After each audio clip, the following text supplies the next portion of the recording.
Hello everyone, welcome to or back to my channel. If you're new here, my name is Lexi, and today I am so excited to share with you the new update to iPhones, which is iOS 14.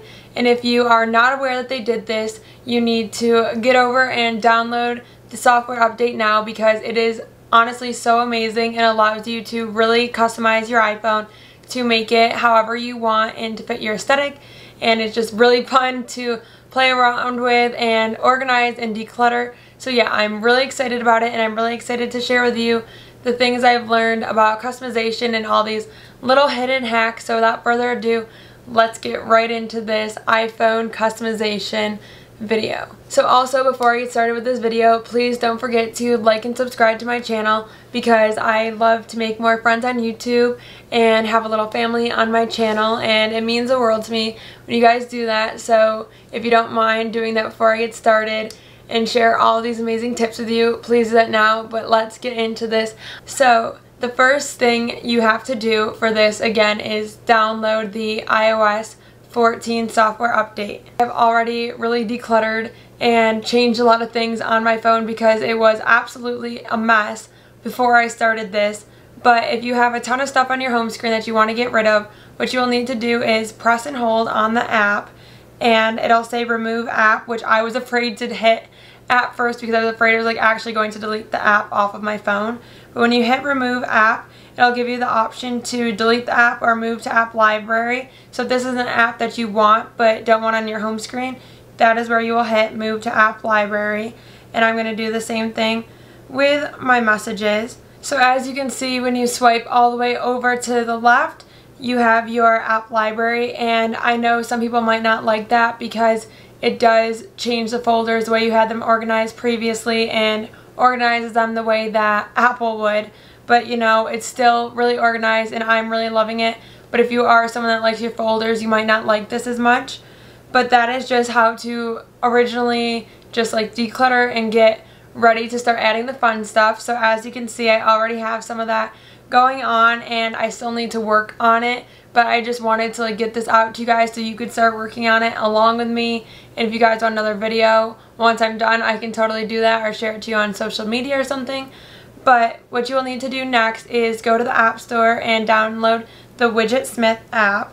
So I've already done it, but if you see, you just type in Widgetsmith and it comes right up. So you'll need to download that app, and I'm going to open it up to show you all that it can do. So on this app, you can make small widgets, medium widgets, or large widgets.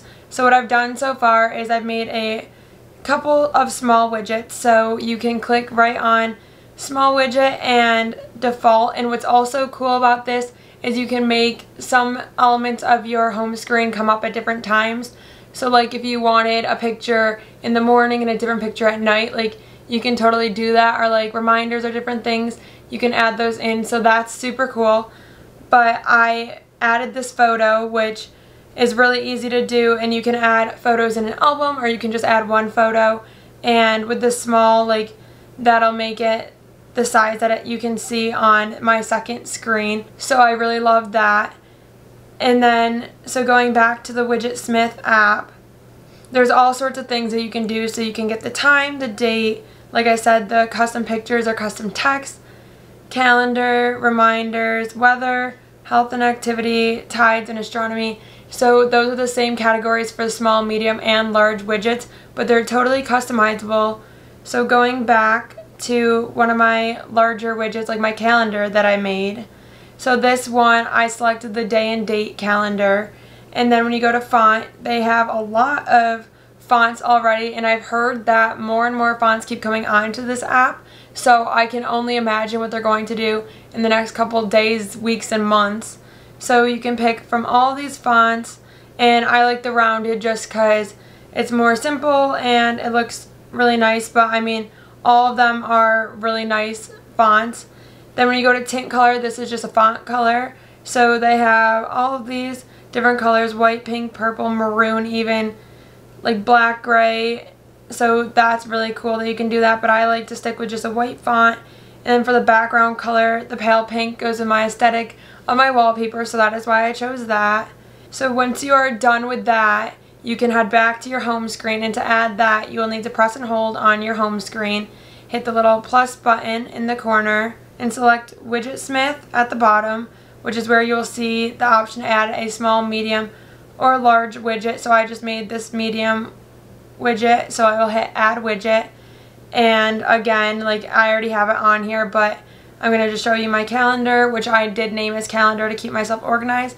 And now I have two, but that is how you add it. So I'm going to remove the extra one now since you guys can see. But basically it's the same process with the little weather app and with my text, which is Be the Reason Someone Smiles Today, which is from my channel header, and I love that quote and really like to live by that.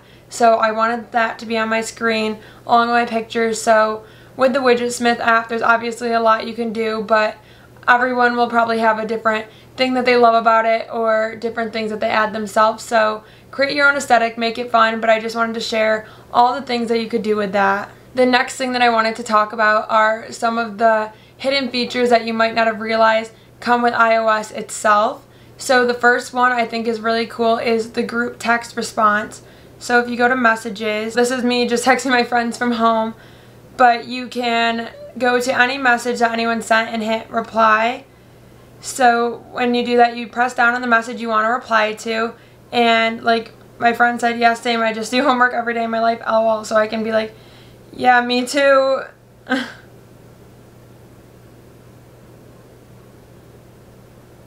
Love that for us.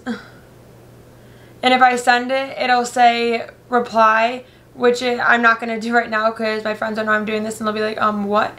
But I did it in another one of my group messages, and it shows at the bottom like how the reply looks. So just a really cool feature that has been added. And I love that because sometimes I fall behind on group messages and then I finally respond because I'm reading back and nobody knows what I'm talking about. So I absolutely love that they did that. Another really cool hidden feature, if you go to your settings, is under accessibility. And when you get onto accessibility, you press touch and scroll all the way to the bottom, and now there is this feature called back tap. So with back tap, you can click on that and you can set two, so one for a double tap and one for a triple tap. And this is really cool because now I have mine set to screenshot. So when I go back to my home screen and double tap on the back of my phone, it takes a screenshot now. So I love that because I screenshot a ton of stuff, so that'll be a really helpful and handy tool for me. Another thing that is so cool is what they've done to FaceTime. So now when you're FaceTiming someone, literally you can go do whatever you want on your phone and their little picture will still be on there. You can see them, they can see you, so it doesn't affect your conversation. But also, super cool when you go to your settings. So when I go to my settings, I always have to type everything in because I can never find anything. So going to FaceTime, scroll down to eye contact. So this is to make sure whenever you're on FaceTime, you never lose eye contact. I don't know how they do it, but it works and it's amazing. So people don't even know you're screwing around on your phone. I mean, it can't get any better than that. That's pretty freaking amazing if you ask me. So definitely going to be utilizing that. Sorry for anyone that FaceTimes me, but I just think that's really cool that you can do that. And also the same feature of like sliding up and having something remain on the screen works the same for videos. I just tried. It does not work for YouTube, which is so upsetting, but I get it because YouTube has their own plans and things that they use, so you can do that. So if you want to do that, I guess you gotta suffer through and get the membership, but I mean, it does work for other types of videos, so that's really awesome. Another thing that I've learned that I have not really used yet is the new things you can do with shortcuts. I don't know if this was something you could do before, but at least this is new to me. So if it's new to you too, I'm happy because you can now add an action with your app. So you can literally pick like any single app, and like I can pick the App Store and make it a search for games and add it to my home screen. And now before you add it to your home screen, you can edit the icon, so you can make your own icons and upload them right on here, which is so awesome if you want aesthetic app icons. So like I'm definitely going to work towards this, and I will give you my icons as soon as I have them made. Again, I just didn't want you guys to have to wait for this video. So I'm definitely going to make some aesthetic icons to go on my home screen that I will share with you to go with my theme. And I'm just really excited to do all of that, and that is pretty much why my screen is as boring as it is right now, because I need to go through all of that. But yeah, I'm just really excited about all the additions Apple has made to the iPhone experience.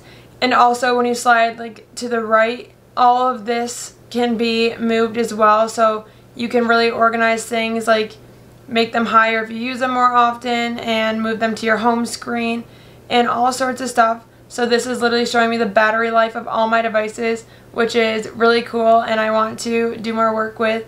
But yeah, it's just really cool that you can do so much stuff on here, and I'm just really obsessed with it and loving getting to learn more.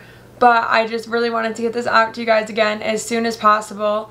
But that is all for this iOS 14 iPhone customization video. I really hope you all enjoyed it, and it's really helpful. I can't wait to see what you all do with your iPhone, so definitely make sure to share that with me. But yeah, that's it for today's video. I will see you next time. Bye guys.